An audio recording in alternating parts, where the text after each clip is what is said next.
Assalomu alaykum. Bizni kuzatib turgan butun O'zbekiston xalqi, butun Osiyo, butun dunyo fuqarolari. Sizlardan iltimos qilgan bo'lardim. Jizzax viloyati Zafarobod tumani Birlik qishloq fuqarolar yig'inida 91-yilda tug'ilgan Alisher ukamizni bundan 6 yil oldin Toshkentda bo'lgan. Toshkentdagi Tashmidagi ilmiy tekshirish institutida kallasini 8 marta ochgan. Nima ularga tajriba qilgani kerak bo'lganmi shunda? 8 marta ochgan.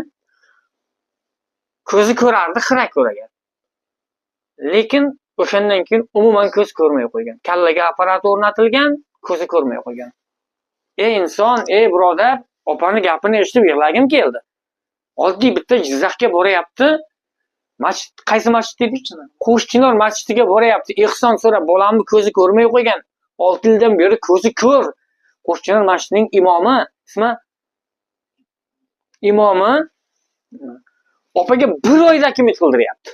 1 oy dokumentatsiya qildirib, yugurtirib 1 oydan keyin 1 million kartasiga pul tashib beryapti.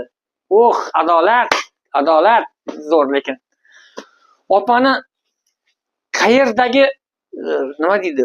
Imomga emas yoki boshqaga emas, prezidentimizning qizlari Shahnoza Mirziyoyevaga murojaati bor ekan. Mana opa.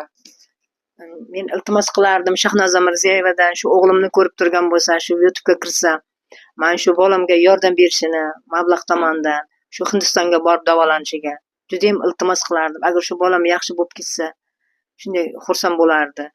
Mana o'g'lim ham shunday ko'zing ko'rib ketishini juda ham xohlaydi. To'g'rimi Alisherjon? Ha, xohlayman. Ko'zi ko'rib ketish. Qanchadan beri ko'rmaysiz? 6 yildan beri. Ha, xohlayman. Shunday iltimos qilaman Shahnoza Mirziyoyevadan. Shu kirib qolsa, shunga yordam berishini o'g'limga.